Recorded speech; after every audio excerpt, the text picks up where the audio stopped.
તો ચાલો વિદ્યાર્થી મિત્રો, આજે આપણે અહીંયા આગળ ચેપ્ટર નંબર 1 સજીવ વિશ્વના કેટલાક એમસીક્યુને સોલ્વ કરીએ. આ એમસીક્યુ તમને બધી એક્ઝામોમાં કામ લાગશે. અગત્યના એમસીક્યુ છે. આપણે એક એક પોઈન્ટ્સને ડિટેલમાં સમજીશું. પહેલો પ્રશ્ન આપણે પૂછ્યો છે, સામાન્ય પૂર્વજ ધરાવતી જાતિઓનો સમૂહ એટલે શું? તો આપણે ખબર છે કે જાતિઓનો સમૂહ મતલબ પ્રજાતિ થશે. એટલે પહેલાંનો જે આન્સર બનશે તે હશે પ્રજાતિ.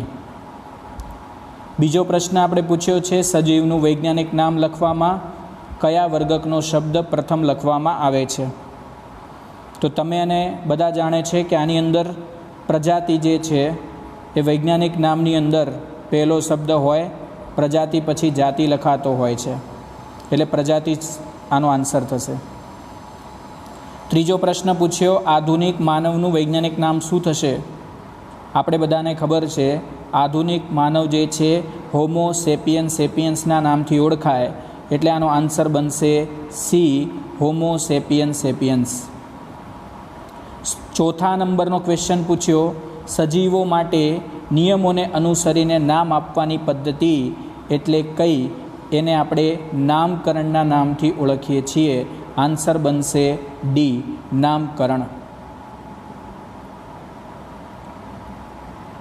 પાંચમા નંબરનો ક્વેશ્ચન આપણે અહીંયા આગળ પૂછ્યો છે, ભીંગડા મીનપક્ષ જલ જીવન દર્શાવતા સજીવો કયું જૂથ સૂચવે છે? તો આપણે બધાને ખબર છે કે ભીંગડા મીનપક્ષ જલ જીવન દર્શાવતા જે સજીવો છે એનામાં આન્સર બનશે મત્સ્ય, માછલીઓને જ આ બધું હોય. છઠ્ઠા નંબરનો પ્રશ્ન કીધો બેટા કે સજીવ પુખ્ત વયે પોતાના જેવા નવા સજીવને બનાવે અથવા એમનું સર્જન કરે તો એને શું કહીશું? બેટા એને આપણે પ્રજનનના નામથી ઓળખીએ છીએ, એટલે એનો આન્સર આવશે સી. સાતમો પ્રશ્ન પૂછ્યો, સજીવ શરીરમાં થતી એક જટિલ જૈવ રાસાયણિક પ્રક્રિયા કઈ? આપણે બધાને ખ્યાલ છે આપણી બોડીની અંદર ચયાપચયની પ્રક્રિયા સતત ચાલતી હોય છે, જેમાં ચય અને અપચય પ્રક્રિયાઓ સમાવેશિત છે, જે બંને પ્રક્રિયાઓ સાથે ચાલે છે, એટલે આન્સર બનશે બી. આઠમો પ્રશ્ન, કયા સજીવોમાં વૃદ્ધિ જીવંત પર્યંત થતી રહે છે? લાઈફ ટાઈમ વૃદ્ધિ બરાબર વનસ્પતિઓમાં થાય. પ્રશ્ન થોડો ટ્વિસ્ટ કર્યો છે અને ડાયરેક્ટ આન્સર આપી દીધો છે આવૃત બીજધારી. આવૃત બીજધારી વનસ્પતિ સૃષ્ટિમાં જ સમાવેશિત છે. નવમા નંબરનો પ્રશ્ન આપણે પૂછ્યો છે અહીંયા આગળ, પેશીના ગુણધર્મનો આધાર જે છે એ કઈ બાબત પર રહેલો છે? તો આપણો આનો આન્સર બનશે કોષોની આંતરક્રિયા. બરાબર, કોના પર રહેલો છે? કોષોની આંતરક્રિયા પર. 10મા નંબરનો પ્રશ્ન કર્યો, એવી પ્રક્રિયા કે જે ચયાપચયની ફલશ્રુતિ છે. ચયાપચયની ફલશ્રુતિ એટલે કે વૃદ્ધિ થશે, એનો આન્સર બનશે એ, વૃદ્ધિ. 11મો પ્રશ્ન જુઓ, સજીવમાં વિવિધતા વધુ પ્રમાણમાં ક્યારે દેખાય છે? 11મા નંબરનો આન્સર થશે ડી, કારણ કે આપણે જેમ જેમ અવલોકન વિસ્તારને વધારતા જઈએ તેમ તેમ સજીવો વધુને વધુ મળતા જાય, વધુને વધુ જાતિઓ આપણે જોઈ શકીએ. એવી રીતે આપણે સતત નિરીક્ષણ જો કરતા રહીએ તો પણ આપણે નવા ને નવા સજીવો મળવાના છે. એટલે સજીવોની વિવિધતા ત્યારે જ મળશે જ્યારે આપણે અવલોકન ક્ષેત્રનો વિસ્તાર વધારી દઈએ અને સતત નિરીક્ષણ કરતા રહીએ. એટલે એનો આન્સર બનશે ડી, કારણ કે ડીમાં એ અને બી બંને સમાવેશિત છે. 12મા નંબરનો ક્વેશ્ચન્સ આપણે પૂછ્યો, સજીવની ઓળખ વિધિ જેનાથી શક્ય બને છે તે શું છે? બહુ આન્સર સિમ્પલ છે, સચોટ વર્ણન. 13મો પ્રશ્ન પૂછ્યો, સજીવોની ચોક્કસ અર્થકારક દર્શાવતી કાર્યપદ્ધતિ એટલે કઈ? એનો આન્સર બનશે વર્ગીકરણ, કારણ કે વર્ગીકરણ જ એવી પદ્ધતિ છે કે જેનામાં સજીવોની અર્થકારક રીતે વહેંચણી કરવામાં આવે છે.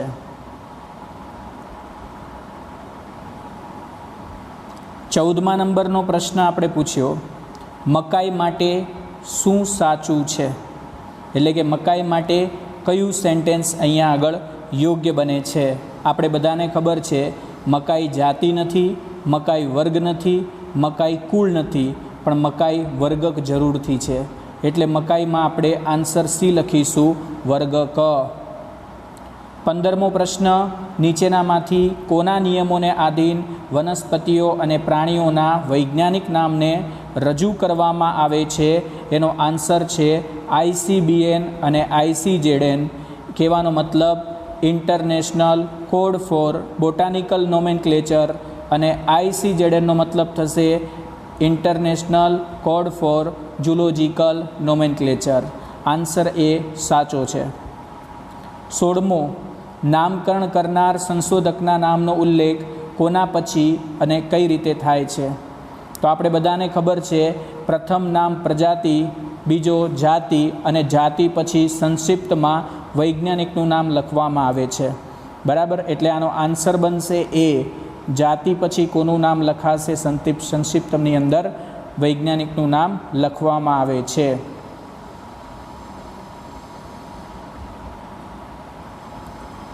17મા નંબરનો ક્વેશ્ચન્સ આપણે પૂછ્યો, વર્ગીકરણના દરેક ચરણ શું દર્શાવે છે?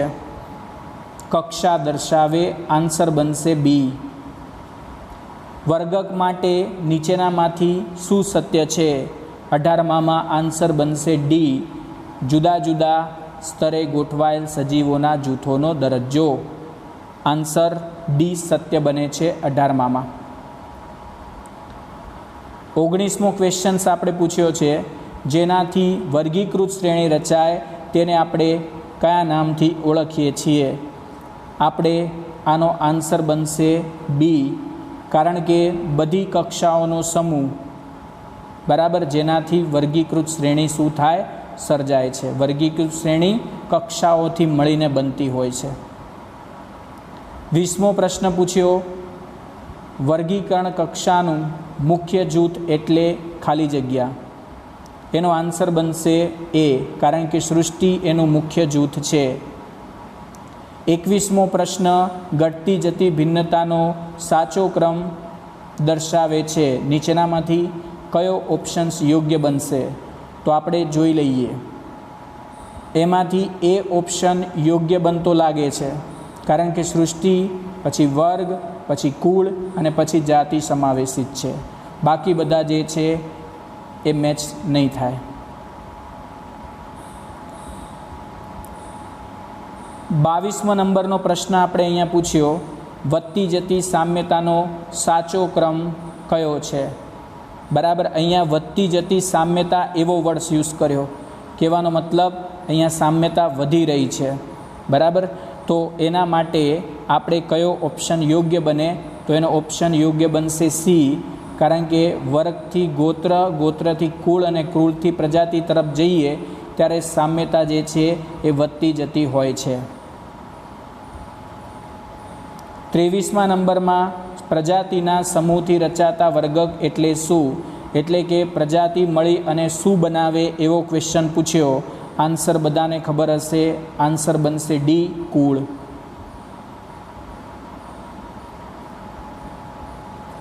24મો પ્રશ્ન આપણે પૂછ્યો છે, જે ખૂબ સિમ્પલ છે, કે ગોત્રની રચના માટે શું જરૂરી છે? આપણે બધાને ખ્યાલ છે, સંબંધો ધરાવતા કુળનો સમૂહ. બરાબર, એટલે ખાસ અહીંયા આગળ ગોત્ર બનાવશે. બરાબર, તો આનામાં આન્સર બનશે સી. 24માની અંદર સી આન્સર આવશે.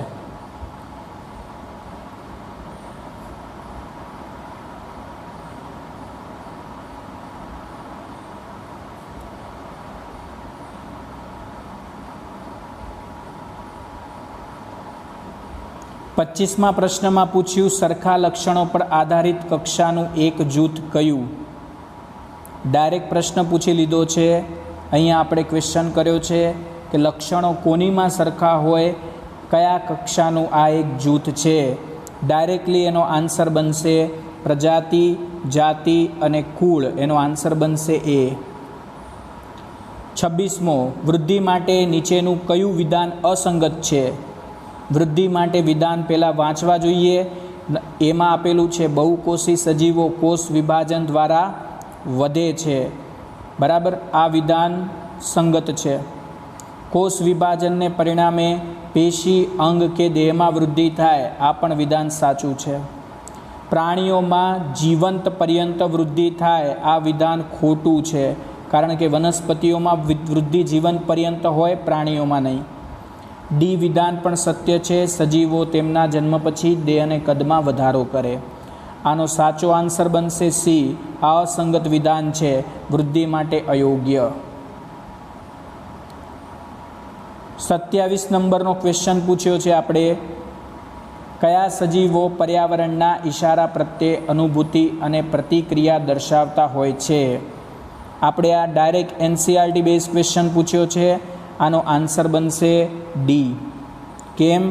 પ્રાથમિક કોષ કેન્દ્રથી લઈને ઉચ્ચ કક્ષાના જટિલ સુકોષ કેન્દ્રીય સજીવો શું દર્શાવે છે? અહીંયા પર્યાવરણ પ્રત્યે અનુભૂતિ. 28મો ક્વેશ્ચન છે, પેશીના ગુણધર્મો એ કોના પર ડિપેન્ડેડ છે? 28માં આન્સર બનશે સી, કારણ કે કોષોમાં થતી આંતરક્રિયાનું તે પરિણામ છે.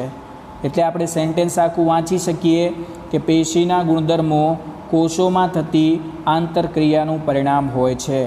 તો સી આન્સર આનામાં યોગ્ય બને છે. 29મો પ્રશ્ન પૂછ્યો, કોષોના લક્ષણો એ ખાલી જગ્યા, બરાબર, આપણે ભરવાની છે એને ખાલી જગ્યાને. કોષોના લક્ષણો, એમાં આન્સર આવશે એ, કારણ કે કોષની અંગિકાઓમાં રહેલા અણુઓની પ્રક્રિયાનું તે શું છે? પરિણામ છે. બરાબર. તો કોષોના લક્ષણો શું છે? કોષની અંગિકાઓમાં રહેલા અણુઓની પ્રક્રિયાનું પરિણામ છે. ડાયરેક્ટલી એનો આપણે જવાબ લખી શકીએ છીએ, આપણે ખ્યાલ છે. 30મો ક્વેશ્ચન આપણે પૂછ્યો, આપેલ કયું વિધાન નામકરણ સાથે અસંગત છે? એટલે કે નામકરણ માટે યોગ્ય નથી. બરાબર, જોઈએ આપણે. પહેલું વિધાન કીધું કે સજીવોને નિયમોને અનુસરીને નામ આપવામાં આવે છે. આ વિધાન સંગત છે. એક વૈજ્ઞાનિક નામ અન્ય કોઈ પણ સજીવ માટે વપરાતું નથી. આ નામ જે છે એ પણ સાચું છે. સી કીધું, વિશ્વ સ્તરે કોઈ પણ સજીવના 2 વૈજ્ઞાનિક નામો હોય છે. આ વિધાન તદ્દન ખોટું છે. વૈજ્ઞાનિકનું એક જ નામ હોય, 2 નામ હોતા નથી. એટલે આપણે અહીંયા આગળ વિધાન સી જે છે એ અસંગત છે. અહીંયા આપણે એને પકડી લીધું. 31મો ક્વેશ્ચન આપણે પૂછ્યો છે, નીચે આપેલ કયું વિધાન વર્ગીકરણ સાથે અસંગત છે? વર્ગીકરણ સાથે અસંગત છે એ વસ્તુ શોધવાની છે. ચાલો જોઈએ. પહેલું વિધાન કીધું, પ્રથમ કક્ષાએ સજીવોની ચોક્કસ અર્થકારક જૂથ વહેંચણી કરવામાં આવે છે. વિધાન સત્ય છે. બીજું કીધું, તેમાં કોઈ પણ સજીવને વર્ગીકૃત કરવાની સગવડ ભરેલી વર્ગ વ્યવસ્થા છે. વિધાન સત્ય છે. સી, તે કેટલાક સરળતાથી નિરીક્ષણ કરી શકાય તેવા લક્ષણો પર આધારિત છે. સાચી વાત. ડી, તેમાં નિયમોને અનુસરીને નામ આપવામાં આવે છે. બરાબર. અહીંયા વર્ગીકરણ સાથે અસંગત વિધાનને આપણે પકડવાનું છે. બરાબર. તો આપણે અહીંયા આગળ કયા વિધાનને યોગ્ય લઈ શકીએ? બરાબર. તો અહીંયા વિધાન જે છે એ ડી, બરાબર, અસંગત બનશે.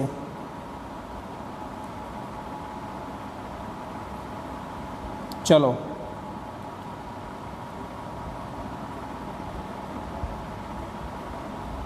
અહીંયા ડી શા માટે અસંગત? કારણ કે નિયમોને અનુસરીને નામ આપવાની પદ્ધતિને નામકરણ કહેવાય, વર્ગીકરણ નહીં.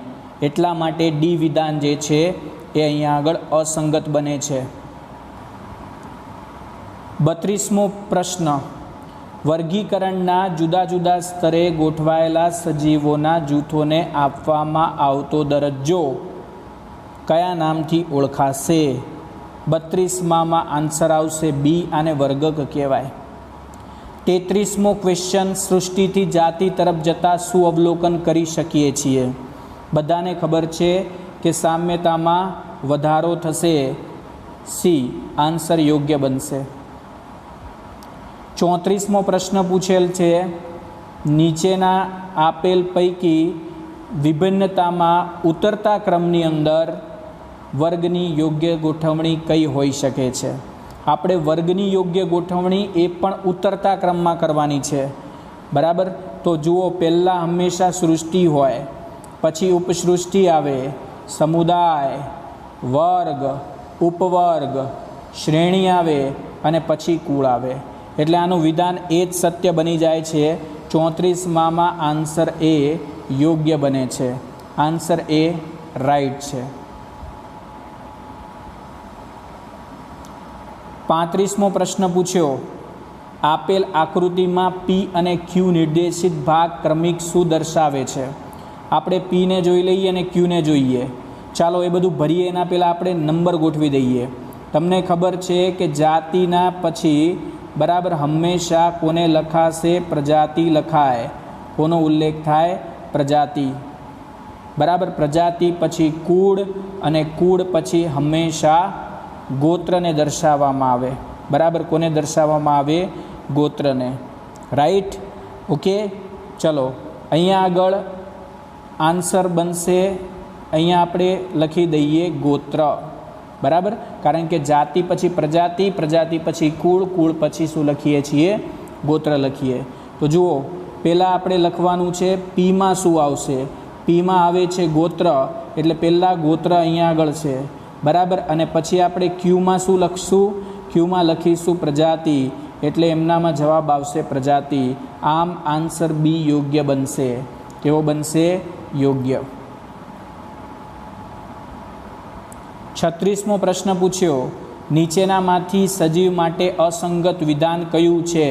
સજીવ માટે અસંગત વિધાન કીધું છે. આપણે સજીવ માટે અસંગત વિધાન શોધવાનું છે. ચાલો જોઈએ. દરેક સજીવ વૃદ્ધિ, વિકાસ અને ચયાપચય કરે છે. સંગત છે આ, બરાબર. આપણે અસંગત શોધવાનું છે. બી કીધું, દરેક સજીવ વૃદ્ધિ કરે, અનુકૂલન સાધે અને હલનચલન કરે છે. આ વસ્તુ પણ સાચી છે.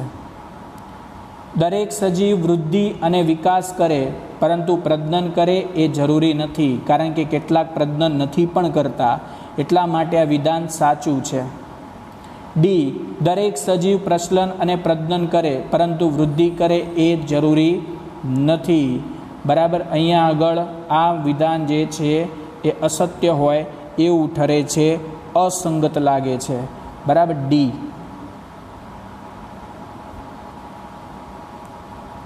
37મો પ્રશ્ન પૂછ્યો, ચયાપચયમાં ખાલી જગ્યા. એ, દેહની પેશી અંગ કે દેહમાં વૃદ્ધિ થાય. બી કીધો, કોષોમાં તેમના વિશિષ્ટ કાર્યને અનુલક્ષીને પરિવર્તન થાય. સી, દરેક કોષમાં વિવિધ પ્રકારની જૈવ રાસાયણિક ક્રિયાઓ સતત ચાલતી હોય છે, એટલે આનો આન્સર સી સાચો છે, બરાબર. કારણ કે તે ચયાપચયની વ્યાખ્યા છે. 38મો પ્રશ્ન આપણે કીધો, નીચે વર્ગીકરણના સામાન્ય એકમો આપેલા છે, તેઓને નાનાથી શરૂ કરી સાચા ક્રમની અંદર આપણે ગોઠવવાના છે. હું નાનાથી શરૂ કરી સાચા ક્રમમાં ગોઠવું છું, બરાબર. ચાલો, પહેલાં આપણે આની અંદર કોને લઈશું? આને પહેલાં લઈશું પેટા જાતિને, બરાબર. લઈ શકાય, બરાબર. પછી એની અંદર બીજા નંબરમાં આપણે કોને લઈશું?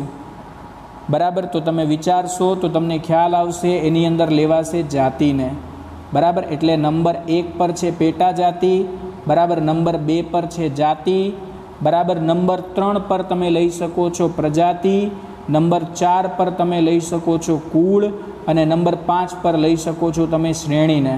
એટલે અહીંયા આન્સર બનશે ડી. કયો આન્સર યોગ્ય બનશે? ડી. 38માં જવાબ બનશે ડી, બરાબર. ચાલો,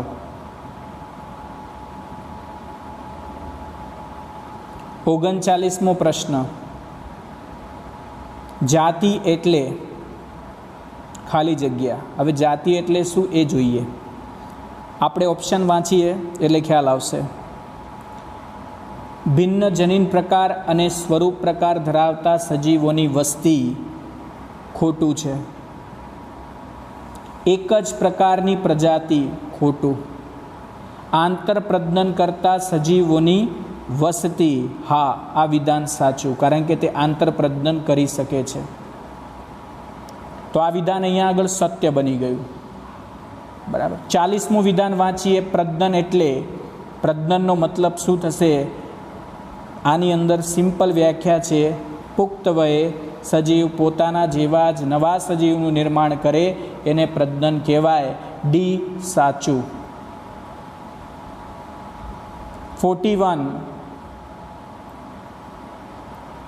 41મો પ્રશ્ન આપણે પૂછ્યો,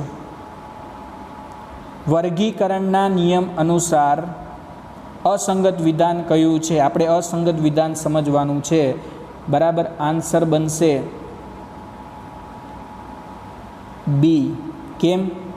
કારણ કે જાતિના નામનો પ્રથમ મૂળાક્ષર મોટી લિપિમાં લખવો આ વિધાન અહીંયા સંગત જ નથી, અસંગત છે। આનો ડાયરેક્ટ આન્સર બી પકડાય છે। 42મો પ્રશ્ન કીધો, કુળ અને જાતિ વચ્ચેના વર્ગક માટે નીચેનું કયું વિધાન સંગત છે? કુળ અને જાતિ વચ્ચે, પ્રશ્ન થોડો ટ્વિસ્ટ કર્યો। તમને બધાને ખ્યાલ છે કે કુળ અને જાતિ વચ્ચે પ્રજાતિ આવે। શું આવે? પ્રજાતિ। તો પ્રજાતિ વર્ગક માટે નીચેનામાંથી કયું વિધાન સંગત બને છે? તો પ્રજાતિ માટેનું સંગત વિધાન નીચેનામાંથી શોધવાનું છે આપણે। એટલે 42મા પ્રશ્નમાં સી આન્સર સાચો બની જશે। કેમ? કારણ કે સામાન્ય પૂર્વજ ધરાવતી જાતિઓનો સમૂહ એટલે શું થાય? પ્રજાતિ થાય। એટલે આન્સર સી સાચો બને છે। 43મો પ્રશ્ન, સજીવના નામકરણ માટે નીચે 4 વાક્યો આપવામાં આવ્યા છે, તેમાંથી કયા 2 વાક્યો સાચા છે? સાચા શોધવાના છે, એટલે આપણે એક એક વાંચવા પડશે। નંબર 1, પ્રથમ નામ જાતિ અને બીજું નામ પ્રજાતિ અપાય, આ વિધાન ખોટું છે। કારણ કે પહેલું નામ હંમેશા પ્રજાતિ હોય પછી જાતિ હોય વૈજ્ઞાનિક નામમાં। બીજી વસ્તુ આપણે પૂછી, એક સજીવના ઉપયોગમાં લેવાયેલ પ્રજાતિના નામ અન્ય સજીવ માટે ઉપયોગમાં લેવાતું નથી, બરાબર। તો આ આન્સર જે છે તમને સાચો લાગશે, બરાબર। કારણ કે આનામાં વિધાન આ ખોટું વિધાન સત્ય છે, બરાબર। કારણ કે આપણે જાણીએ છીએ કે એક સજીવ માટે ના ઉપયોગમાં લેવાયેલું નામ બીજા માટે વપરાતું નથી, બરાબર। તો આ વસ્તુ સત્ય લાગે છે। ત્રીજો, હસ્તલેખિત વૈજ્ઞાનિક નામના દરેક શબ્દ નીચે આડી લાઈન કરવી, આ વિધાન પણ સત્ય લાગે છે। જાતિ પછી ઉપજાતિનું નામ લખવું દરેક સજીવ માટે ફરજિયાત છે, આ વસ્તુ ખોટી છે। અમુક માટે જ ઉપજાતિ લખાય, જેવી રીતે હોમો સેપિયન્સ સેપિયન્સ, બરાબર, બધા માટે ફરજિયાત હોતું નથી।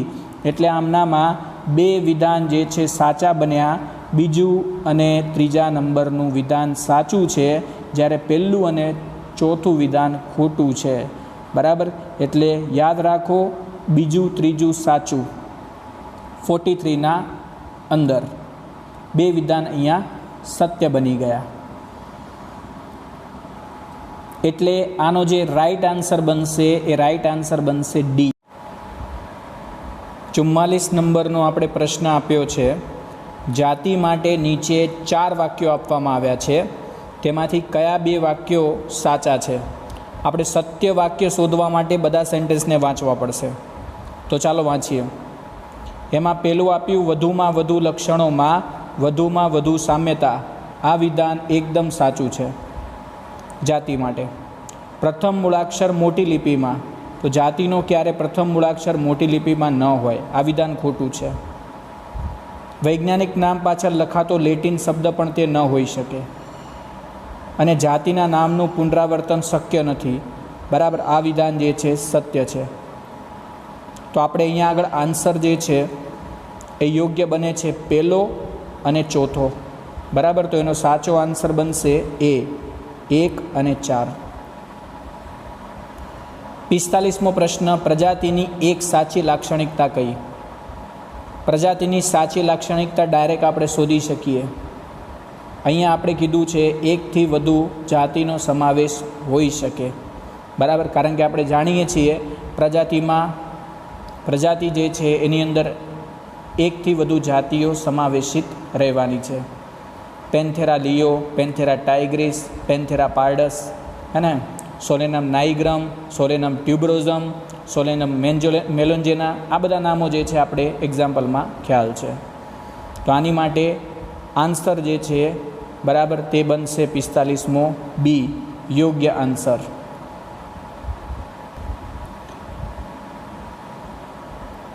છેતાલીસમો પ્રશ્ન પૂછ્યો, વર્ગીકરણ વિદ્યાના પિતા માટે નીચેનામાંથી એક સાચું શું છે?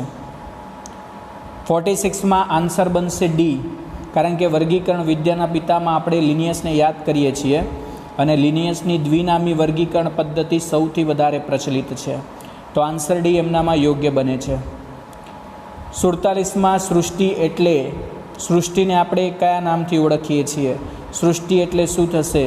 સૃષ્ટિ એટલે બધા જ સજીવોના જૂથનો સમાવેશ કરતું મુખ્ય જૂથ કહેવાય. એટલે એનો આન્સર આવશે સી.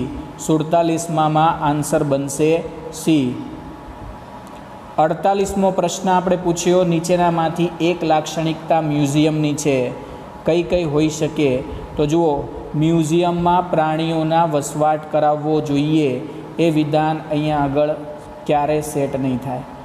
વનસ્પતિના નમૂનાનો સંગ્રહ ન કરવો, બરાબર, એ પણ અહીંયા આગળ મ્યુઝિયમ માટે આપણે નથી બોલતા, બરાબર. પછી આપણે કીધું સ્લાઇડ અને નકશાનો સંગ્રહ, એ પણ મ્યુઝિયમ માટે નહીં, પણ હા અશ્મિનો સંગ્રહ થઈ શકે, એટલે ડી વિધાન સાચું બને છે મ્યુઝિયમ માટે. 49માં ક્વેશ્ચનમાં વિધાન પી છે, સજીવના દરેક કોષમાં થતી વિવિધ પ્રકારની જૈવ રાસાયણિક પ્રક્રિયાઓને સંયુક્ત રીતે ચયાપચય કહેવાય. વિધાન સાચું લાગે છે. ક્યુ વિધાન ચય કરતાં અપચય ક્રિયાનું પ્રમાણ વધુ હોય ત્યારે વૃદ્ધિ થાય છે? 49માં આપણે વિધાન પી અને ક્યુ માટે કયો વિકલ્પ સાચો છે એ શોધવાનો છે. આનો આન્સર જે છે એ ડી સાચો બને છે, બરાબર. કેમ? તો વિધાન પી પણ સાચું છે અને વિધાન ક્યુ જે છે એ ખોટું છે, કારણ કે જ્યારે ચય ક્રિયા કરતાં અપચય ક્રિયાનું પ્રમાણ વધારે હોય ત્યારે અહીંયા આગળ ઘસારો થાય, બરાબર. એટલે વિધાન ડી જે છે અહીંયા આગળ ખોટું છે, બરાબર. એટલે મીન્સ કે વિધાન પી સાચું અને વિધાન ક્યુ ખોટું કહેવાશે, એટલે ડી આન્સર સાચો બને છે. 50મો પ્રશ્ન આપણે જોઈએ છીએ. વિધાન પી આપ્યું છે, જાતિ વર્ગીકરણનો નાનામાં નાનો એકમ છે.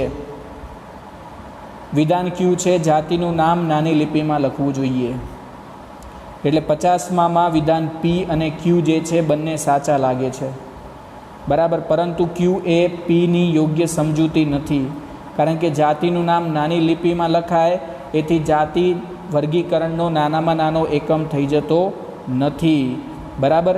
એટલે અહીંયા આગળ એનો જે આન્સર જે છે એ સી બનશે. કયો આન્સર યોગ્ય છે? સી. 51મો પ્રશ્ન, વર્ગક આધારિત વર્ગીકરણમાં નીચે આપેલ સાચો ક્રમ કયો? આપણે સાચો ક્રમ શોધવાનો છે વર્ગક આધારિત વર્ગીકરણમાં નીચે જે છે એનામાં. તો 51માં આન્સર બી યોગ્ય છે, કારણ કે વર્ગ પછી શ્રેણી, કુળ, ઉપકુળ અને પ્રજાતિ પછી જાતિ હોય, બરાબર. તો એમનામાં બી આન્સર કેવો બને છે? યોગ્ય બને છે. આપણે એક બીજો પ્રશ્ન પૂછ્યો, વર્ગીકરણના પાયાનો એકમ 52માની અંદર. તો આપણે બધાને ખબર છે પાયો એટલે નીચે, સૌથી નીચે હંમેશા જાતિ હોય. કોણ હોય? જાતિ. એટલે એનો એ આન્સર યોગ્ય બને છે. આન્સર એ સાચો છે. નીચે આપણે 53માં જોડકા જોડવાના છે, તો આપણે જોડકા જોડીશું સાચા આન્સરની સામે. અહીંયા આપણે પેલો છે જાતિ, તો જાતિ માટે આર સાચો છે, બરાબર. કારણ કે આંતરપ્રજનન કરી પ્રજનનક્ષમ સંતતિ ઉત્પન્ન કોણ કરે છે એવો પ્રશ્ન આપણે આવે તો એમનામાં જાતિ જ સાચો આન્સર હોઈ શકે, એટલે પહેલામાં આન્સર બનશે આર. બીજામાં સાચો આન્સર શોધવાનો છે આપણે પ્રજાતિ, તો પ્રજાતિ માટે યોગ્ય બનશે ટી, કારણ કે જાતિઓ મળીને જ શું બનાવે છે? પ્રજાતિ બનાવે, એટલે બીજાનો આન્સર ટી થશે. ત્રીજાનો આન્સર અહીંયા આગળ બનશે એસ, કારણ કે શ્રેણી જે છે, બરાબર, એ બધા આગળ જઈને બરાબર કુળ સાથે કનેક્ટેડ થઈ જશે, બરાબર. તો અહીંયા આગળ આન્સર જે છે કયો છે? ત્રીજામાં એસ આવશે. કુળ, બરાબર. ચોથામાં કુળ આપ્યું છે.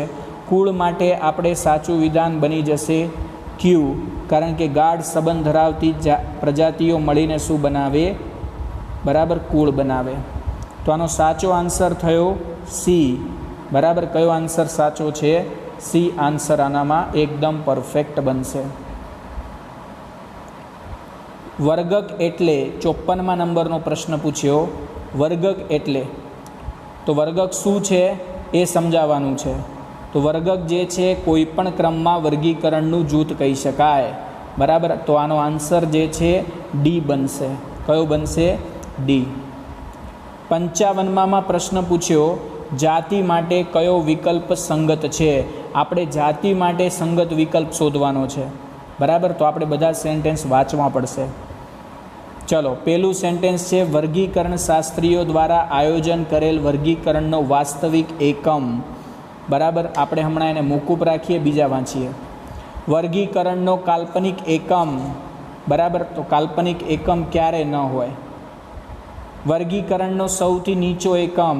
બરાબર, નીચો એકમ ન બોલાય ક્યારે.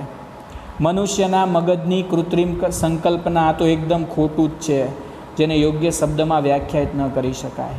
એટલે આનામાં એ વિધાન જ આપણે સાચું લાગે છે. 55માની અંદર એ વિધાન એકદમ પરફેક્ટ છે. 56 નંબરનો ક્વેશ્ચન આપણે પૂછ્યો, નીચે આપેલ કયું વિધાન જાતિ માટે અસત્ય છે? જાતિ માટે સત્ય નહીં પણ અસત્ય છે. અસત્ય શોધવાનું છે. ચાલો વાંચવા પડશે બધા. એ, જાતિના સભ્યો આંતરપ્રજનન કરી શકે, આ સત્ય વિધાન છે. જાતિના સભ્યોમાં વિવિધતા જોવા મળે, સત્ય વિધાન છે. પ્રત્યેક જાતિ બીજી અન્ય જાતિઓથી પ્રજનન રીતે અલગ હોય છે, આ પણ સત્ય વિધાન છે. બરાબર, એટલે 56માની અંદર આન્સર ડી, એક જ જાતિની વસ્તી વચ્ચે જનીન પ્રવાહ જોવા મળતો નથી, આ વિધાન કંઈ મેચ નથી થતું, એટલે અસત્ય વિધાન છે. એટલે આન્સર ડી જે છે એ સાચો બને છે. 57મો પ્રશ્ન પૂછ્યો, નીચે આપેલા પૈકી કયા સભ્યો વચ્ચે પ્રજનન થઈ શકે? કયા સભ્યો વચ્ચે પ્રજનન પોસિબલ છે એવો ક્વેશ્ચન આપણે ડાયરેક્ટ પૂછ્યો. તો તમને ખબર છે એનો સાચો આન્સર બનશે એ, જાતિ વચ્ચે. 58મો પ્રશ્ન, વાસ્તવિક અસ્તિત્વ ધરાવતી એકમાત્ર વર્ગીકરણ કક્ષા. એકમાત્ર વર્ગીકરણ કક્ષા એટલે કે જે જાતિ તરીકે ઓળખાશે. વધુમાં વધુ લક્ષણોમાં સામ્યતા ધરાવતા અને આંતરપ્રજનનની ક્ષમતા ધરાવતા વર્ગીકરણના એકમને શું કહેવામાં આવે છે? તો એનામાં પણ આન્સર શું આવશે? જાતિ આવશે. એટલે આ 3 પ્રશ્નો આપણે જાતિ સંલગ્ન પૂછેલા છે. 60મો પ્રશ્ન, કોષોના લક્ષણો શાનું પરિણામ છે? કોષોના લક્ષણો ક્યાંથી બન્યા છે? બરાબર, કોનું પરિણામ છે એવો પ્રશ્ન પૂછ્યો છે. તો એનો આન્સર આપણે બધાને ખબર છે, કારણ કે આપણે ડી આન્સર આમાં યોગ્ય બનશે. બરાબર, કેમ? કારણ કે આપણે જાણીએ છીએ કે કોષીય અંગિકામાં રહેલ અણુઓની પ્રક્રિયાઓ જે છે એ કોષના લક્ષણનું પરિણામ કહી શકાશે. એટલે આનો આન્સર ડી કેવો બને? યોગ્ય બને છે. 60મો પ્રશ્ન કમ્પ્લીટ થઈ ગયા પછી 61મો ક્વેશ્ચન પૂછ્યો, હાલના તબક્કે વિશ્વમાં ઓળખાયેલી જાતિઓની સંખ્યા લગભગ કેટલી છે? આપણે બધાને ખબર છે એ સંખ્યા અત્યારે 1.7થી લઈને 1.8 લાખ જેટલી છે. બાહ્ય કણ, પલ્લવ અને શરીર પર જે છે વાળ ધરાવનાર સજીવોનું જૂથ એટલે સસ્તન આવે. બરાબર, એટલે એનો આન્સર એ સત્ય બને છે. આપણે બધાને આ આન્સર ખબર છે.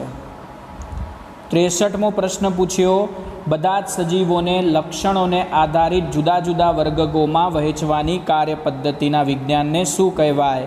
63ની અંદર ડી આન્સર યોગ્ય છે. એને વર્ગીકરણ વિદ્યા કહેવાય. શું કહેવાય? વર્ગીકરણ વિદ્યા. 63. 64માં ક્વેશ્ચન, વનસ્પતિઓના વૈજ્ઞાનિક નામ કોના દ્વારા આપેલ સિદ્ધાંતો અને માપદંડ પર આધારિત હોય છે? 64માં ICBN આવશે, કારણ કે અહીંયા આગળ વનસ્પતિઓનો ઉલ્લેખ થયો. જો પ્રાણી હોત તો ICZN આવતું, અહીંયા વનસ્પતિ માટે ICBN આવે. બોટાનિકલ નોમેનક્લેચર હોય. બરાબર, યાદ રાખજો. અહીંયા પ્રશ્ન પૂછ્યો 65 નંબરનો, વર્ગીકરણમાં અંતિમ કક્ષાનો તરફ જતાં શાનું પ્રમાણ ઘટે છે? પ્રમાણ કોનું ઘટે? ભિન્નતાનું ઘટે. બરાબર, અંતિમ કક્ષા તરફ જઈએ તેમ. 66મો, દ્વિનામીકરણ નામકરણ મુજબ એક સજીવના કયા નામનો અન્ય પ્રકારના સજીવ માટે ફરીથી ઉપયોગ નથી કરાતો? તેમાં શું સમાવેશિત હોય છે? 66માની અંદર આન્સર સી યોગ્ય બનતો દેખાય, કારણ કે પ્રજાતિ સમાન પૂર્વક ધરાવતી જાતિઓ જે છે, બરાબર, એ જાતિઓ સમાવેશિત હોય છે અને પ્રજાતિમાં અન્ય પ્રકારના સજીવ માટે એનો અહીંયા આગળ ઉલ્લેખ નહીં કરાય દ્વિનામીકરણમાં. એટલે આનો સી આન્સર યોગ્ય બને છે. 67 નંબરનો ક્વેશ્ચન છે, નીચેના વિધાનો માટે નામ સૂચવતો વિકલ્પ કયો? નામ સૂચવતો વિકલ્પ શોધવાનો છે. બરાબર, તો આપણે વિકલ્પ શોધવા માટે અહીંયા ક્વેશ્ચન વાંચવા પડશે. લક્ષણો પર આધારિત બધા જ સજીવોને જુદા જુદા વર્ગકોમાં વહેંચવાની કાર્ય પદ્ધતિનું વિજ્ઞાન. બરાબર, તો અહીંયા નામ સૂચવવા માટે પહેલાં વાંચી લઈએ. બીજામાં કીધું નિયમોને અનુસરીને નામ આપવાની પદ્ધતિ. ત્રીજામાં કીધું કે વસ્તીથી જીવાવરણ સુધીના અભ્યાસને સમાવતી વિજ્ઞાનની શાખા. ચોથામાં આપણે સમજાવ્યું બધી જ કક્ષાઓ ભેગી મળીને બનતી રચના. હવે આપણે અહીંયા આગળ એને શોધવાના છે, આપણે ગોઠવી લઈએ. તો 67માની અંદર, બરાબર, આપણે કયો વિકલ્પ યોગ્ય ઠરતો લાગે? મને અહીંયા ડી ઠરતો લાગે છે, કારણ કે પહેલામાં વર્ગીકરણ વિદ્યા આવે, બીજામાં નામકરણ આવે, ત્રીજામાં પરિસ્થિતિ વિદ્યા અને ચોથામાં જવાબ આવે વર્ગીકૃત શ્રેણી. આ બધાના આન્સર આપણે આપ્યા. 68 નંબરનો પ્રશ્ન જે છે, બરાબર, એમાં પૂછ્યું આપણે કે આપેલ વર્ગકોને સભ્ય સંખ્યાને આધારે ચડતા ક્રમમાં સાચો વિકલ્પ પ્રમાણે ગોઠવો. ચડતા ક્રમને આધારે ગોઠવવાની વાત કરી છે. હવે ચડતો ક્રમ જે છે એ કઈ રીતે છે એને આપણે સમજવાનો છે. 68માની અંદર આન્સર આવશે એ, કારણ કે જાતિ, કુળ, વર્ગ, સૃષ્ટિ આ યોગ્ય ક્રમ બને છે. ક્વેશ્ચન નંબર 69, આપેલા વર્ગકોમાં લક્ષણોની વધુ સામ્યતાને આધારે સૂચવેલો કયો વિકલ્પ સાચો ક્રમ ધરાવે છે? કયો વિકલ્પ સાચો ક્રમ છે એને શોધવાનો છે. 69ની અંદર ડાયરેક્ટ આન્સર મળે છે શ્રેણી, કુળ, પ્રજાતિ અને જાતિ. 70મો, સજીવનું વૈજ્ઞાનિક નામ લખતી વખતે સાચો ક્રમ કયો છે? વૈજ્ઞાનિક નામને જ્યારે તમે સાચો ક્રમ આપો છો ત્યારે એનું સાચું નામ કઈ રીતે લખાય છે? તો હંમેશા એનામાં પહેલી પ્રજાતિ આવી જોઈએ, બરાબર, પછી એનામાં જાતિ હોય, પછી સંશોધકનું નામ હોય અને એનું પ્રચલિત નામ લખાય. એટલે આનામાં સી આન્સર સાચો બને છે. સી આન્સર યોગ્ય બને. 71મો પ્રશ્ન, વિધાન એ માછલીઓ, જાલરો, મીનપક્ષ અને ભીંગડા ધરાવે. એમાં કારણ આર આપેલું છે, રીઝન માછલીઓ વર્ગકનું સ્વરૂપ છે. આપણે વિધાન એ અને કારણ આર માટે વિકલ્પ સાચો કયો છે એ શોધવાનો છે. 71માની અંદર બી વિકલ્પ સાચો બનશે. શા માટે? કારણ કે એ અને આર બંને સાચા છે, પરંતુ આર એ એની સમજૂતી નથી. એટલે કે માછલી ભલે વર્ગકનું સ્વરૂપ હોય, બરાબર, પણ માછલીઓ જે છે એમના લીધે ઝાલરો, મીનપક્ષ કે ભીંગડા ધરાવતી હોય એવું નથી હોતું. બરાબર, એટલે આર એ સાચી સમજૂતી નથી એ માટેની. બરાબર, તો અહીંયા આગળ આપણે આન્સર જે છે 71માં બી યોગ્ય બનશે. કયો બનશે? બી યોગ્ય બને છે. 72માં આપણે ક્વેશ્ચન કર્યો, લિનિયસે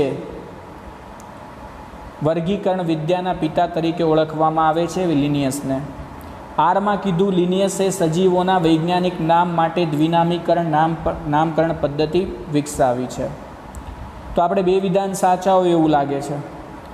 એનો મતલબ એવો થયો એ અને આર બંને સાચા છે, અને આર એ એની સાચી પણ સમજૂતી પણ છે, કારણ કે લિનિયસ સજીવોના વૈજ્ઞાનિક નામ જે છે એના માટે દ્વિનામીકરણ પદ્ધતિ વિકસાવી ગયા. બીજું કે લિનિયસને એટલા માટે જ આપણે વર્ગીકરણના પિતા કીધા, કારણ કે એમને આ પદ્ધતિ વિકસાવી. બરાબર, એટલે એના માટે એ વિધાન જે છે એ કેવું બને છે? યોગ્ય ઠરે છે. 72માં આન્સર એ આવશે, સાચો આન્સર છે. 73માં આપણે પ્રશ્ન પૂછ્યો, વિધાન એ વૈજ્ઞાનિક નામકરણ સજીવની ચોક્કસ ઓળખ આપે છે. કારણ આર પૂછ્યું, દરેક સજીવને પ્રજાતીય અને જાતીય એમ બે નામ અપાય છે. 73માં આપણે જોઈએ છીએ એ અને આર બંને સાચા છે, બરાબર. અને આર એ એની સાચી સમજૂતી પણ છે. શા માટે હું તમને એનું કહું, બરાબર. કારણ કે દરેક સજીવનું પ્રજાતીય અને જાતીય એમ બે નામ તો હોય જ, બરાબર. અને વૈજ્ઞાનિક નામકરણ સજીવની ચોક્કસ ઓળખ આપે છે. કારણ કે આ નામ બને છે પ્રજાતિ અને જાતિથી, એટલા માટે તો સજીવની ઓળખ થાય છે. જો પ્રજાતિ અને જાતિનું નામ ના બનતું હોત બંનેના મળવાથી, તો અહીંયા આગળ સજીવને આપણે ઓળખી જ ના શકતા હોત. એટલા માટે એ અને આર બંને જે છે સાચા છે, અને આર એ એની સાચી સમજૂતી છે. જવાબ આવશે એ. 74મો ક્વેશ્ચન આપણે પૂછ્યો, કુળ કોને કહેવાય? ડાયરેક્ટલી બધાને આવડે, કારણ કે ગાઢ સંબંધ ધરાવતી પ્રજાતિઓ મળીને શું બનાવે? કુળ બનાવે. ડાયરેક્ટલી એ આન્સર આનામાં યોગ્ય બને છે. ચલો, અહીંયા આપણે 75મો ક્વેશ્ચન છે, ICBNનું સંપૂર્ણ નામ શું? ICBN જે છે એનું સંપૂર્ણ નામ કયું કહેવાશે? તો એને આપણે જનરલી જાણીએ છીએ, ICBNને ઇન્ટરનેશનલ કોડ ફોર બોટાનિકલ નોમેનક્લેચરના નામથી ઓળખવામાં આવે છે. એટલે 75મો આન્સર બનશે સી, યોગ્ય ઠરશે, બરાબર, આમની માટે. 76મો પ્રશ્ન પૂછ્યો, વિવિધ સ્થળેથી એકત્રિત કરેલા વાનસ્પતિક નમૂનાઓનું સંગ્રહસ્થાન એટલે જ્યાંથી તમે વાનસ્પતિક નમૂનાને શોધીને લાવ્યા છો અને એને સંગ્રહ કરવાનો છે. એટલે સજીવોના નમૂનાને આપણે ક્યાં આગળ સાચવીએ છીએ એને આપણે શોધવાનું છે, બરાબર. તો 76માની અંદર આન્સર બનશે બી, વનસ્પતિ સંગ્રહાલય. 77મો, વર્ગીકરણના અભ્યાસ માટેનો મુખ્ય સ્ત્રોત કયો હોઈ શકે? એનો યોગ્ય આન્સર બને છે બી, સજીવના નમૂનાને એકત્ર કરવા, બરાબર. કારણ કે એ તો મેઇન વસ્તુ છે, એના વગર નહીં થઈ શકે. 78, નમૂનાને બરણીમાં જાળવવા માટે વપરાતું દ્રાવણ કયું છે? તમને ખબર છે, કારણ કે આપણે એને નમૂનામાં સાચવીએ છીએ. એનું નામ હશે સંગ્રાહક દ્રાવણ ફોર્મેલિન. આપણે બધાને ખબર છે. મોટા કદના પ્રાણીઓના મૃતદેહને જાળવવા માટે આપણે કઈ પદ્ધતિનો ઉપયોગ કરીએ છીએ? યાદ કરો, સ્ટફિંગ, જેનામાં ઘાસનો ભૂકો, બરાબર, અને વિવિધ પ્રકારના સંગ્રાહકોને ભેગા કરી અને ભરવામાં આવતા હતા, બરાબર, સ્ટફિંગની અંદર, જેમાં પ્રાણીના દેહ ધાર્મિક ભાગોને દૂર કરી લેવાતા હતા, પછી એના પર ટાંકા આપી દેતા હતા. 80મો, ભારતમાં પ્રાણી ઉદ્યાનને અન્ય કયા નામે ઓળખવામાં આવે છે? પ્રાણી ઉદ્યાન માટે ભારતમાં એને આપણે પ્રાણી સંગ્રહાલય પણ કહીએ છીએ. કયા નામથી ઓળખીએ છીએ? પ્રાણી સંગ્રહાલય. એટલે એનો આન્સર બી સાચો બનશે.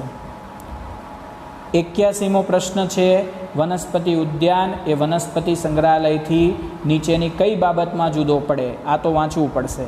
એ, વનસ્પતિના સંગ્રહની બાબતે, બી, સંશોધનની બાબતે, સી, પુસ્તકાલયથી, ડી, વર્ગીકરણથી.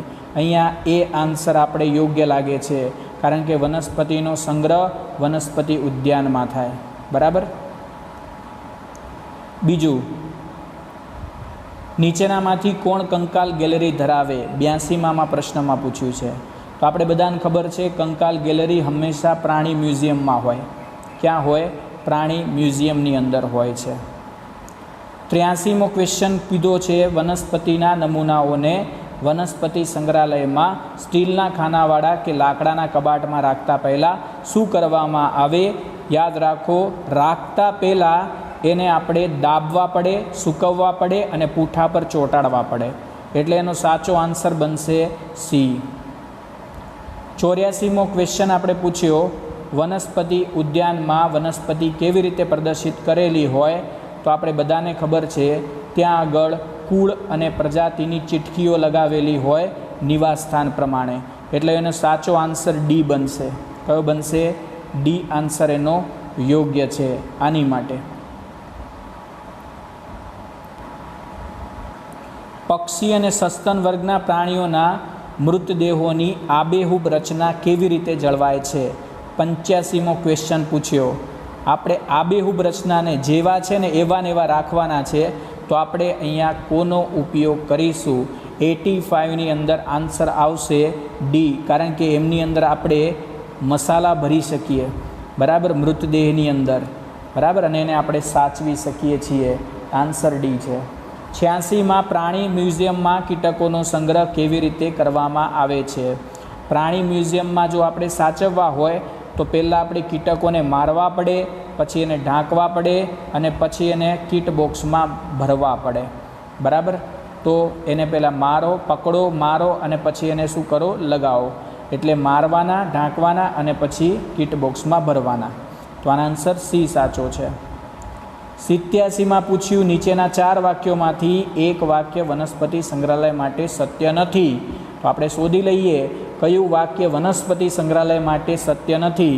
પહેલું, વનસ્પતિના નમૂનાની ઓળખ વિધિ પૂરી પાડે છે. આ વિધાન તો આપણે સત્ય લાગે છે, બરાબર. વર્ગીકરણીય સંશોધન માટેની સુવિધા પણ તે પૂરી પાડે, આ વિધાન બી સત્ય છે. તેના દ્વારા બીજ નિધિ ઊભી કરવામાં આવે, આ વિધાન ખોટું છે. અને આધુનિક વર્ગીકરણ તૈયાર કરવાની ચાવી પૂરી પાડે, આ વિધાન સાચું છે. એટલે 87મો જે ક્વેશ્ચન છે એનામાં સી વિધાન જે છે એ આપણે અહીંયા આગળ સત્ય નથી એવું લાગી રહ્યું છે. જે વિધાન કેવું છે? ખોટું છે.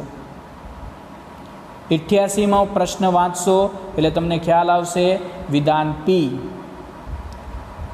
વનસ્પતિ સંગ્રહાલય વિવિધ સ્થળેથી એકત્રિત કરેલા વનસ્પતિ નમૂનાનું સંગ્રહ સ્થાન છે. વિધાન ક્યુ શું સમજાવે છે?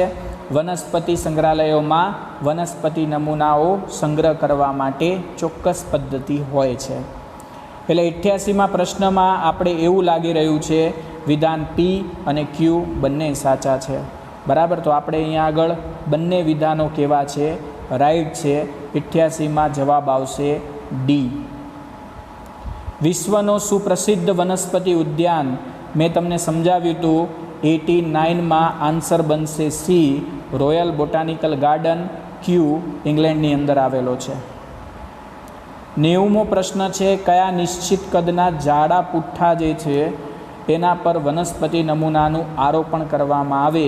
આપણે બધાને ખબર છે હર્બેરિયમ પત્ર કહેવાય, જે હર્બેરિયમ શીટ તરીકે પણ ઓળખાય. 91માં કીધું, નીચેના પૈકી કોલકાતામાં આવેલું શું પ્રખ્યાત છે? કોલકાતાની અંદર ઇન્ડિયન બોટાનિકલ ગાર્ડન આવેલો છે, મહાકાય વડ ત્યાં જોવા મળે છે.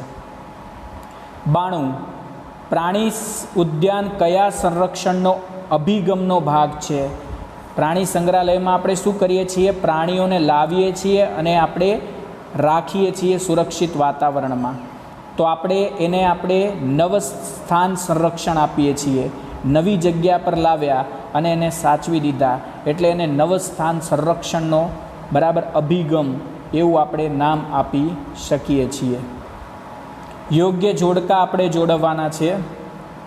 93માં પ્રશ્નમાં કીધું વનસ્પતિ સંગ્રહાલય, તો આપણે એના માટે યોગ્ય વિકલ્પ બને છે કયો એ શોધવાનો છે. તો એનો યોગ્ય વિકલ્પ બનશે દાબન અને શુષ્કન, કારણ કે આપણે એને શું કરીએ છીએ?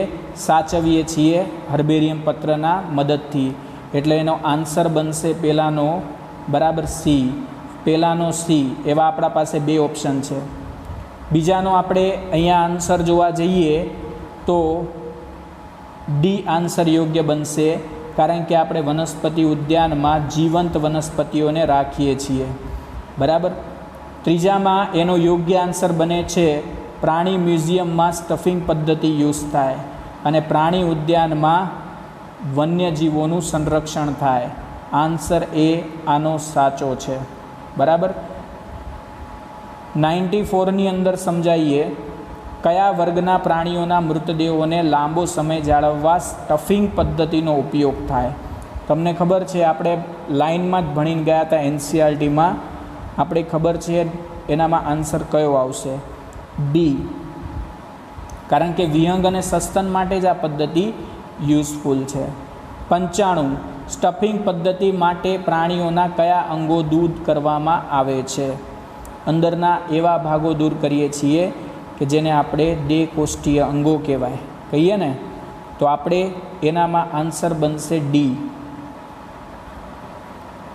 96 સ્ટફિંગ પદ્ધતિમાં પ્રાણીઓના મૃતદેહોમાં શું ભરી તેમને લાંબા સમય સુધી સાચવવામાં આવે છે? લોંગ ટાઈમ સુધી સાચવવા હોય તો એમનામાં આપણે રૂ અથવા સંગ્રાહકોનું મિશ્રણ ભરવું પડશે અને વનસ્પતિજન્ય ભૂકો ભરવો પડશે. એટલે એનો આન્સર બનશે ડી. બી અને સી બંને સાચા છે એટલા માટે. ટ્રિપલ ક્રાઉન ઓફ બાયોલોજી કોને સુસંગત છે?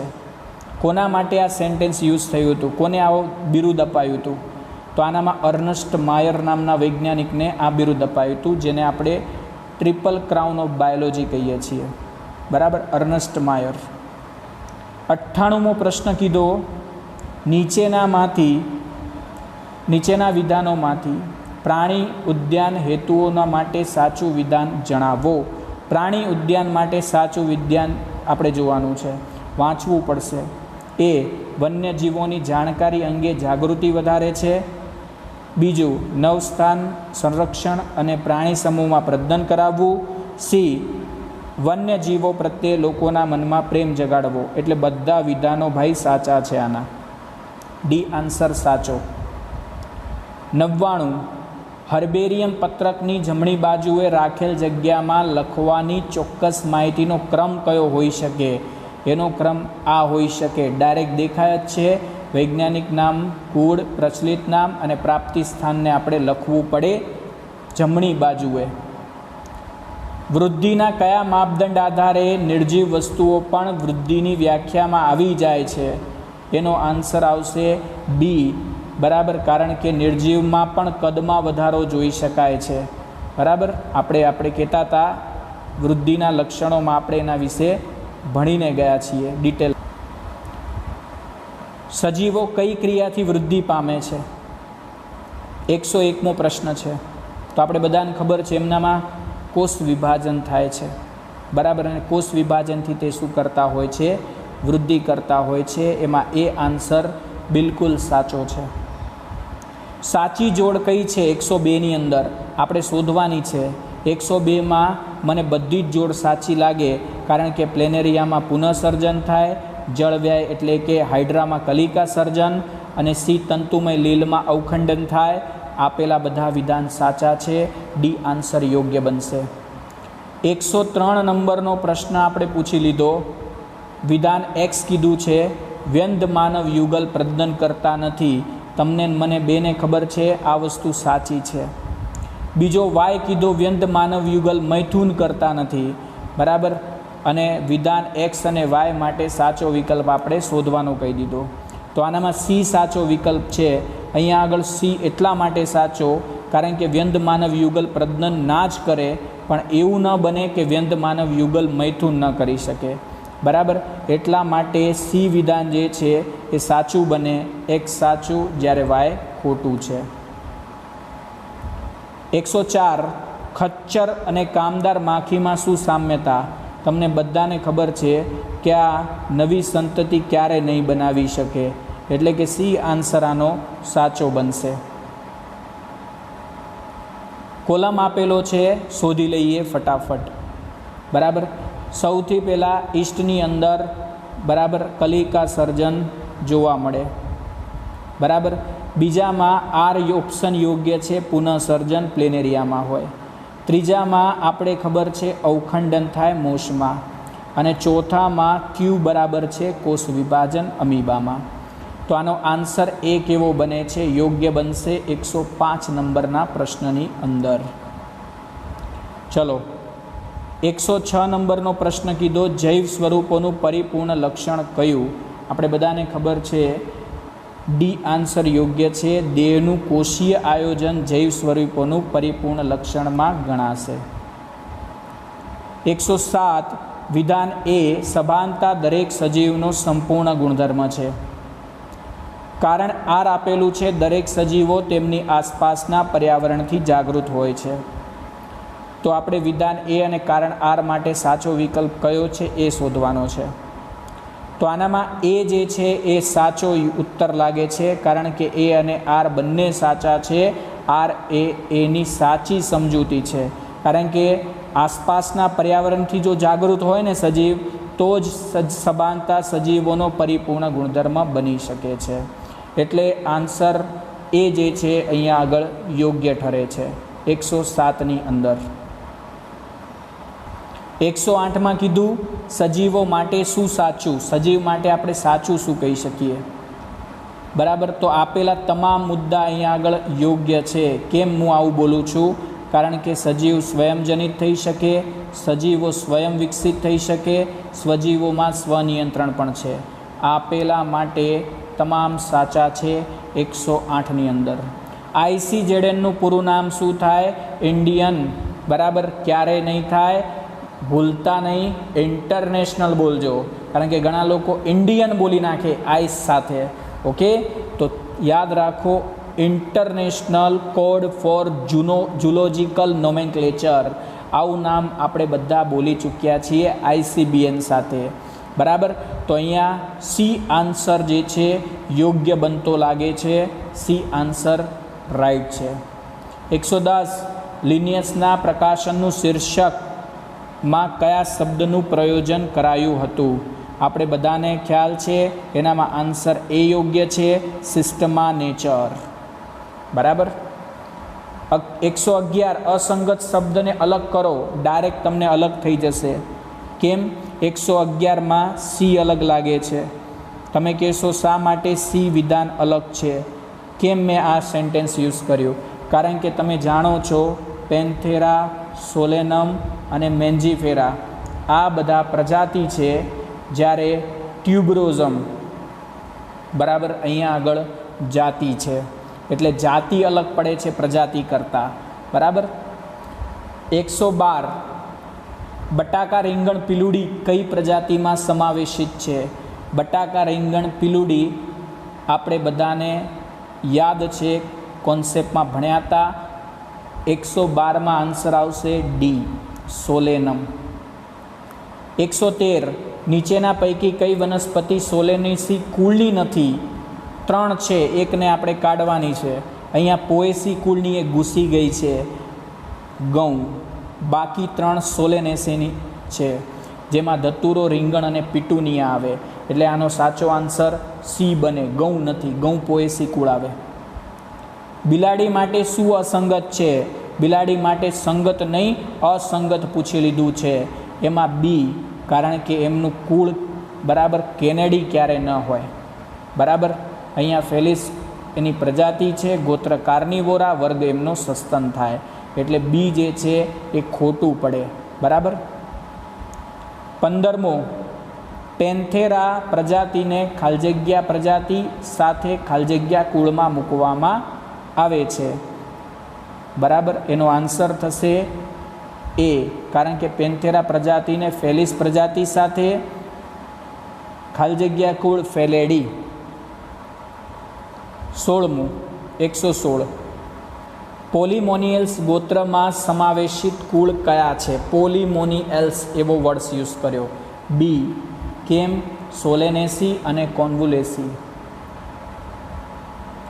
117 વાઘ, સિંહ, દીપડા જેવા પ્રાણીઓ સાથે કૂતરા કરતાં બિલાડી ઉદ્વિકાસમાં વધારે નજીકની જાતિ ગણાય. શા માટે? એનું કારણ ડાયરેક્ટ હું તમને કહું છું. વાઘ, સિંહ, દીપડો અને બિલાડી એક જ કુળ ફેલેડીમાં વર્ગીકૃત કરવામાં આવ્યા. 117માની અંદર આન્સર બનશે સી. વાનર, ગોરિલા, ગિબ્બનનો સમાવેશ કયા ગોત્રમાં થાય? તમને ખ્યાલ છે, એને આપણે પ્રાઇમેટાની અંદર મૂકીએ છીએ. કોની અંદર? પ્રાઇમેટા. એટલે એનો આન્સર બનશે ડી. 119 નંબરનો પ્રશ્ન આપણે પૂછી લીધો. સૃષ્ટિથી પ્રજાતિ તરફ જતા ક્રમશઃ, સૃષ્ટિથી પ્રજાતિ તરફ જઈએ છીએ ત્યારે શું થવાનું? તો એનો સાચો આન્સર બનશે બી, સભ્ય સંખ્યા ઘટે અને સામ્યતા વધે. ટ્રિટિકમ એસ્ટિવમ કયા કુળની વનસ્પતિ છે? ઘઉંની વાત થઈ, પોએસી આવે. 121માં હોમિનિડી કુળ સત્સન વર્ગના કયા ગોત્રમાં આવે છે? આનો સાચો આન્સર આવે બી, પ્રાઇમેટા. બરાબર, કયો છે? પ્રાઇમેટા. 122 પદ્ધતિસરના વિજ્ઞાનના વિકાસ સાથે કોણ સંકળાયેલું છે? આન્સર બનશે એ, લિનિયસ. 123 જીવશાસ્ત્રીય જાતિઓની વર્તમાન સ્વીકાર્ય વ્યાખ્યા પાયાના સંસ્થાપક કોણ હતા? ડી, અર્નસ્ટ માયર. વર્ગીકરણ વિદ્યામાં વર્ગીકૃત શ્રેણી દાખલ કરાવનાર કોણ? 124માની અંદર સી આન્સર આવશે, લિનિયસ. 125 વર્ગીકૃત શ્રેણીમાં સંકળાયેલી કક્ષાઓ. કઈ કક્ષાઓ છે? કેટલી છે એમ પૂછ્યું. 7, જાતિથી લઈને સૃષ્ટિ સુધી. આધુનિક વર્ગીકરણ તેના આધારે રચાયું. કોની આધારે? 126માં આન્સર આવશે બી, ઇવોલ્યુશન, ઉદ્વિકાસ. 127 દ્વિનામીકરણ નામકરણ કોને દાખલ કરી? બધાને ખબર છે, ડી આવશે, લિનિયસ હતા એ, Carolus Linnaeus. 128 international code of biological nomenclature કોને લાગુ પડે છે? હવે અહીંયા બાયોલોજિકલ વર્ડ્સ કરજો એટલે બે આવવા જોઈએ, વનસ્પતિ, પ્રાણીઓ. બરાબર, બંનેને લાગુ પડે. ICBN હોત તો વનસ્પતિ, ICZN હોત તો પ્રાણી, પણ અહીંયા બાયોલોજિકલ નામ આપી દીધું. બરાબર, હવે બાયોલોજિકલ માટે તો આપણે કોને પકડવા પડે? પ્રાણી અને વનસ્પતિ બંનેનો ઉલ્લેખ કરવો પડે. આન્સર ડી યોગ્ય બને છે, બી અને સી. દ્વિનામીકરણ નામકરણ એટલે ડાયરેક્ટ આન્સર મળી જાય આપણે, એક પ્રજાતિ અને બીજું કોનું નામ? જાતિ. 130 નીચેના પૈકી કઈ કક્ષા છે? કક્ષા શોધવાની છે આપણે, તો આપણે શોધી પાડીએ. એનો આન્સર બનશે ડી, આપેલ તમામ, બધી જ છે. સિસ્ટમા નેચર કોના દ્વારા લખાયું છે? C, Linnaeus. 132 પદ્ધતિસરનું વિજ્ઞાન સજીવો વચ્ચેના કયા સંબંધોનો અહેવાલ આપે છે? બરાબર, આનો આન્સર બનશે બી, ઉદ્વિકાસીય.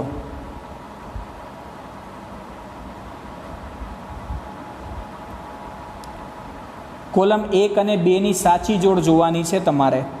સાચી જોડ તમે પસંદ કરી શકો. અહીંયા ડાયરેક્ટલી ખબર પડે છે કે પહેલાંનો કુળ માટે, બરાબર, કુળ છે મસ્કીડી, માખી માટે ગરમાખી. બીજામાં આન્સર આવશે આર, સમુદાય, મેરુદંડી. જાતિ છે, બરાબર, જેને દર્શાવવામાં આવી એસ્ટિવમ. ગોત્ર કેવું છે? અહીંયા ગોત્ર માટે કયો? તે ક્યાંક તો સાંભળ્યું છે ગોત્ર માટે પોએલ્સ, બરાબર, જે ઘઉં માટે છે. પ્રજાતિ મેન્જીફેરા, ક્યુ. તો આન્સર શું બને છે આનો? 133માં એ આન્સર સાચો બને. 134 વિધાન એ શોધવાનું. જાતિના સભ્યો તે જ જાતિના અન્ય સભ્યો સાથે પ્રજનન કરે. બીજો આર આપ્યો છે, કેટલાક કિસ્સામાં ભિન્ન જાતિના સભ્યો વચ્ચેના પ્રજનન દ્વારા ફળદ્રુપ કે વ્યંધ સંતતિ ઉત્પન્ન થાય. 134 આન્સર કયો યોગ્ય બને? બંને સાચા છે. આર એની સાચી સમજૂતી છે. બરાબર, કેમ? કારણ કે કેટલાક કિસ્સામાં ભિન્ન જાતિના સભ્યો વચ્ચે પ્રજનન દ્વારા ફળદ્રુપ કે વ્યંધ સંતતિ ઉત્પન્ન થાય ને, એટલા માટે જાતિના સભ્યો તે જ જાતિના અન્ય સભ્યો સાથે પ્રજનન કરવા માટે યોગ્ય છે. એટલે એનો આન્સર બનશે એ. 135 પ્રાણી વર્ગીકરણમાં સમુદાય વર્ગીકરણીય એકમ વનસ્પતિ વર્ગીકૃત શ્રેણીના કયા એકમની સમકક્ષ છે? તો 135માની અંદર આપણે આન્સર સી યોગ્ય લાગે છે. કયો આન્સર યોગ્ય બને છે? સી, કારણ કે વિભાગની નજીક છે. લખનઉમાં પ્રખ્યાત વનસ્પતિ ઉદ્યાન કયો? લખનઉ કીધો. યુપીમાં એ NBRI, બરાબર, તમને ખબર છે ને એનું પૂરું નામ? National botanical research institute. 137 ઓળખ ચાવીમાં વિરોધાભાસી લક્ષણોના આધારને શું કહેવાય છે? સી કહેવાય, જોડ કણિકા. 138 કઈ વર્ગીકરણ કક્ષાઓની ઓળખ વિધિના હેતુ માટે વર્ગીકરણીય ચાવી જરૂરી છે? 138માં ડી આન્સર આવશે, કુળ, પ્રજાતિ અને શ્રેણી. 139 વનસ્પતિઓની યાદી શાનો વાસ્તવિક અહેવાલ ધરાવે છે? વાસ્તવિક અહેવાલ હંમેશા વનસ્પતિના કુદરતી નિવાસસ્થાન અને વિતરણનો હોય. કુળનું વર્ગીકરણ કયા લક્ષણોને આધારે કરવામાં આવે છે? સી આન્સર આવશે આનામાં, કારણ કે એનામાં વાનસ્પતિક અને પ્રજનન બંનેને ધ્યાનમાં લેવા પડે. 141માં કીધું નીચેના પૈકી કયું વાક્ય સાચું નથી? નીટ 2012માં પ્રશ્ન પૂછ્યો હતો. હવે આને તો વાંચવા જ પડશે. પેલું કીધું હર્બેરિયમ એ શુષ્ક અને દબાવીને સચવાયેલ વનસ્પતિ નમૂનાનું સંગ્રહ સ્થાન છે. સાચું છે. વનસ્પતિ ઉદ્યાનો એ જીવંત વનસ્પતિના સંદર્ભ માટેનું સંગ્રહ સ્થાન છે. સાચું છે. સંગ્રહાલય એ વનસ્પતિઓ અને પ્રાણીઓના ફોટોગ્રાફ્સનું સંગ્રહ સ્થાન છે. કંઈ ગડબડ છે. બરાબર, આગળ વાંચીએ. ઓળખ ચાવી એ નમૂનાઓની ઓળખ માટેનું વર્ગીકરણ સાધન છે. સાચું છે, એટલે આ ખોટું બન્યું. વિધાન સી ખોટું. 142 હર્બેરિયમ સીટના લેબલ કઈ માહિતી સૂચવતા નથી? નીટ 2016માં પૂછાયો. 142માં ડી આવશે બેટા, કારણ કે વનસ્પતિની ઊંચાઈ કોઈ ન સૂચવે, બાકી આ 3 વસ્તુ સૂચવે છે. બરાબર, એટલે એનો આન્સર યોગ્ય કયો બનશે? ડી. 143 નામકરણ કેટલાક નિયમોને આધીન છે? નીચેના પૈકી શું નામકરણ નિયમો સાથે સુસંબંધિત નથી? નીટ 2016માં પૂછાયો. આનામાંથી સુસંબંધિત નથી, વાંચવું પડશે. એ જ્યારે હસ્તલિખિત નામ હોય ત્યારે તેની નીચે અંડરલાઇન કરવી. વિધાન અહીંયા યોગ્ય લાગે છે. આપણે સુસંબંધિત નથી શોધવાનું છે. બી વૈજ્ઞાનિક નામનો પ્રથમ શબ્દ પ્રજાતિ, બીજો શબ્દ જાતિનો હોય. સાચું. વૈજ્ઞાનિક નામ કોઈ પણ ભાષામાં લખી શકાય. ભાઈ પકડાઈ ગયો, એને આપણે લેટિન ભાષામાં જ લખવું પડે, એટલે વિધાન સી ખોટું છે. ડાયરેક્ટ આન્સર મળી ગયો, આપણે સી લખી શકીએ. સી ખોટું. 144 નીચે આપેલા વિધાનો 1 થી 4નો અભ્યાસ કરો, તેમાંથી 2 સાચા વિધાનો સૂચવતો વિકલ્પ પસંદ કરો. નીટ 2016માં પૂછાયેલો પ્રશ્ન છે. આપણે અહીંયા આગળ આન્સર શોધવાનો છે. ચાલો શોધીએ. અહીંયા કયા વિધાનો જે છે એ સાચા વિધાનો છે, સાચા શોધવાના છે. ચાલો જોઈએ. પેલું વિધાન કીધું જીવ વિજ્ઞાનમાં જાતિ શબ્દ વ્યાખ્યા અર્નસ્ટ માયરે આપી હતી. સાચું વિધાન છે, કારણ કે એમને જ શરૂઆત કરી હતી. દ્વિનામીકરણ નામકરણ પદ્ધતિ વી ટેકરે આપી. ખોટું. વી ટેકરે 5 સૃષ્ટિ વર્ગીકરણ પદ્ધતિ આપી હતી. ત્રીજું પ્રકાશ અવધિ વનસ્પતિઓના પ્રજનન પર અસરકારક નથી. ખોટું, કારણ કે તે અસર કરે છે. 4 એકકોષી સજીવોમાં પ્રજનન વૃદ્ધિ સાથે સંબંધિત છે, એટલે આ વિધાન સાચું બને છે. ડી આવશે જવાબ, પહેલો અને ચોથો. કોલમ આપ્યો છે 145માં. નીટ 2016માં પૂછાયો છે. આન્સર તમારે શોધવાનો છે. કુળ માટે શું સાચું છે? 145ની અંદર જોઈએ. કુળ માટે મસ્કીડી કુળ આવે. બરાબર. ગોત્ર કયું છે? ગોત્ર ક્યુ માટે અહીંયા ડિપ્ટેરા સાચું બને છે. સી માટે આપણે જોઈ શકીએ છીએ, આર માટે આપણે જોઈશું તો અહીંયા ચોથું. વર્ગ માટે કીટક અને વિભાગ સંધિપાત છે. બરાબર. અહીંયા વિભાગ વર્ષ લખી લીધો, ડાઉટ લાગે. બરાબર. અહીંયા વિભાગ કરતાં આપણે સમુદાય વર્ષ યોગ્ય ઠરતો, એટલે કંઈક અહીંયા લોચો પડ્યો છે પ્રશ્ન લખવામાં, આપણે સુધારી લેવો.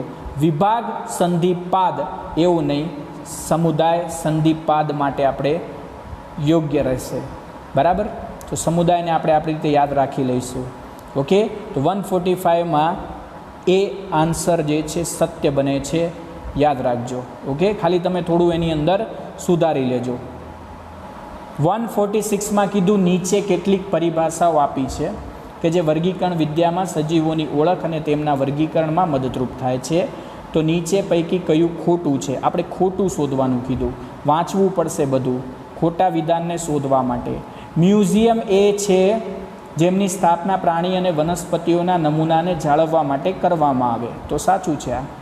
હર્બેરિયમની રચના જીવંત વનસ્પતિને સામગ્રી મૂકવામાં આવે. ભાઈ, હર્બેરિયમમાં ક્યારે જીવંત વનસ્પતિ ન હોય, મૃત વનસ્પતિને હર્બેરિયમ પત્ર પર લગાવવી પડે. એટલે ભાઈ પકડાઈ ગયા, બીજ ખોટો છે. બરાબર. 147 લાસ્ટ એન્ડ ફાઇનલ ક્વેશ્ચન આપણે અહીંયા શોધીશું. હવે કોલમ 1 અને 2 આપી દીધા છે. યોગ્ય રીતે જોડી નીચે આપેલામાંથી સાચો વિકલ્પ આપણે શોધવાનો છે. તો સાચો વિકલ્પ કયો છે એને આપણે અહીંયા શોધી લઈએ. ચલો, આપણે મને સાચો લાગે ને એ રીતે પહેલાં ગોઠવી લઈએ, પછી આન્સર જોઈશું. બરાબર. પહેલાંમાં મને અહીંયા આગળ આન્સર જે છે એ યોગ્ય ઠરે છે ત્રીજો, કારણ કે એ એવી જગ્યા છે હર્બેરિયમ જ્યાં સૂકવીને પ્રેસ કરેલા વનસ્પતિના નમૂનાને પેપર શીટ પર લગાવીને મૂકેલા હોય. તો આમાં ત્રીજો યોગ્ય ઠરે છે. પછી મને અહીંયા ચોથો યોગ્ય લાગે છે આમના માટે, કારણ કે કી શું છે? એક પુસ્તિકા જેમાં જુદા જુદા વર્ગકોને ઓળખવામાં મદદરૂપ મળશે અને લક્ષણો અને વિકલ્પો સમાવેશિત હશે. આર માટે મને અહીંયા યોગ્ય લાગે છે પેલું વિધાન કે પરિરક્ષિત વનસ્પતિ અને પ્રાણીઓના સંગ્રહને સાચવી શકાય મ્યુઝિયમની અંદર, હે ને. અને એસ માટે મને યોગ્ય લાગે છે બીજો વિકલ્પ કે કોઈ વિસ્તારમાં આવેલ પ્રત્યેક જાતિને ઓળખવામાં પદ્ધતિસર ટૂંકું વિવરણ દર્શક યાદી કેટલોગમાં હોય. તો આનો સાચો આન્સર ડી બની જાય છે ભાઈ અહીંયા. બરાબર. કયો બને છે? ડી બને છે. ડી આન્સર યોગ્ય બને. તો બેટા આપણે અહીંયા આગળ પહેલા ચેપ્ટરના ટોટલી ક્વેશ્ચન જે છે એ સોલ્વ કરી લીધા છે. આપણે પહેલું ચેપ્ટરના ટોટલ MCQ અહીંયા જોયા છે જે તમને એક્ઝામમાં કામ લાગે. બરાબર.